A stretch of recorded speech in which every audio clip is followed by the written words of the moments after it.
Hi everyone, Renee here again, hoping that you're all staying safe and healthy indoors. This video is going to be all about the things that I am doing right now to take advantage of this period of self-isolation.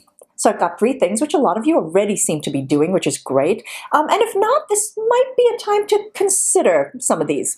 If you haven't already, now is the time to either start your retinol journey or just kick it up in a big way. There's certain formulas that you're hesitant to move up to and you've really been wanting to try because your skin has just kind of stabilized from whatever you were using before and you feel like you need a little more. Now is the time. So this is something I already made an Instagram post about, but what I loved is that never have I ever seen so many enthusiastic responses of people who are currently purging, flaking like a croissant, breaking out, because who cares? So I just upped my tretinoin formula from 0.012 to 0.02%. Ooh. So I'd like to at least build up to a normal prescription strength, which has always been way too harsh for me, but that would be 0.025%. So almost there. And you probably can't tell right now, my skin is going through some serious shedding. I wake up in the morning and I can see just the peeling all around the center of my face and around here, and a lot around here as well. Like while I'm applying products, I'm actually spending most of the time just trying to get the shedding skin off and just rolling it down towards my chin. The products are not pilling, my skin is actually pilling. I've never been so relaxed about retinizing. The fact that we can't go outside right now and we really don't need to be wearing makeup at the moment. You know, there's no reason to. So we're giving our skin just a much needed and deserved break. I'm kind of taking advantage of this to give my skin a break from certain entire categories of skincare. That would include cleansers. I use the bare minimum. In fact, I'm basically just water rinsing. I already do that every morning, but now it's my PM routine as well. I don't need to double cleanse. So just changing this step alone, not gratuitously using more cleansers than I have to on my skin, has already made such a big difference. And just making everything feel good and balanced, I also feel like I need a lot less afterwards because I don't need to do the same kind of replenishment, hydration, nourishing replenishment afterwards. You know, my skin just needs a lot less. Obviously, we all have very different skin types and preferences. This is just something that's really kind of balanced everything out for me.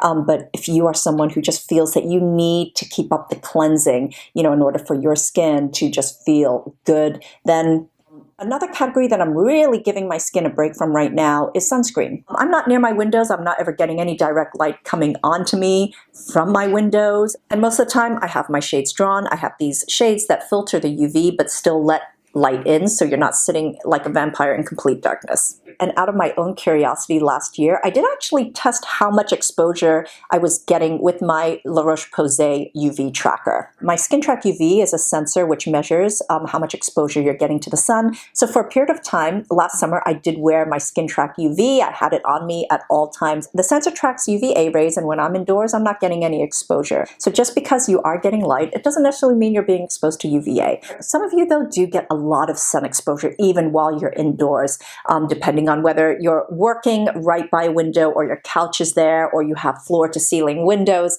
you know, whatever it may be. This is a great time to use moisturizers with sunscreens, but I think for me, my preference would be I would just draw the shades. And I also kind of like the fact that being indoors all day and not really having much sun exposure allows me to switch up when I use my actives. So the acids that I usually reserve for the evening and on my retinoid off nights, I can actually use during the day and not have to worry about sun sensitivity or anything like that.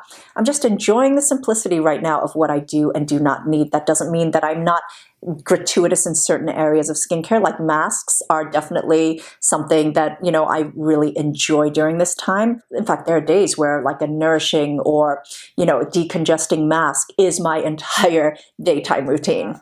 Our scalp and hair are also getting a much needed break from all the styling products that we usually use, heating tools, and all of that. So something I started doing quite organically, actually, is that I've decreased the amount of which I'm washing my hair with shampoo. So I've mentioned before that I've gone to see scalp specialists, and I feel like everyone has a very different opinion on how much we should be washing our hair. And when I say washing, I mean washing with shampoo. So there are some people, there's one camp that believes that we we should be shampooing our hair every single day. And there's a whole nother camp that believes that we should try to shampoo our hair as little as possible, only when necessary. I personally believe that there is not this one directive to rule them all when it comes to beauty. It really comes down to your hair, your scalp condition, even your lifestyle as to whether or not one or the other is better for you. One thing I have learned is our scalp is self-regulating. So the more you wash your hair, the more you need to, and vice versa. The less you wash your hair, the less you will need to. So with my coarse, stubbornly wavy, overprocessed hair and my sensitive, oily scalp, it actually benefits me greatly not to shampoo as often as possible. So for me, I'm shampooing less. On day to day, I'm not using any styling products.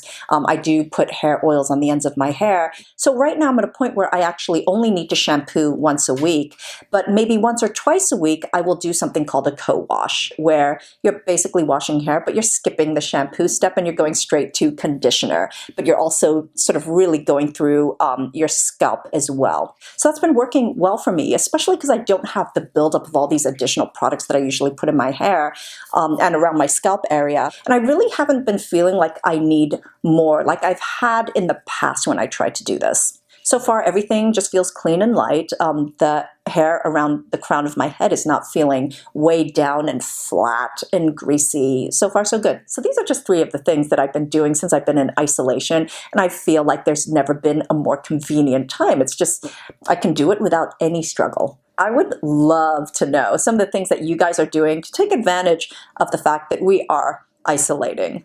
Otherwise, thank you so much for watching. And until next time, I'm wishing you great health and skin health. Bye.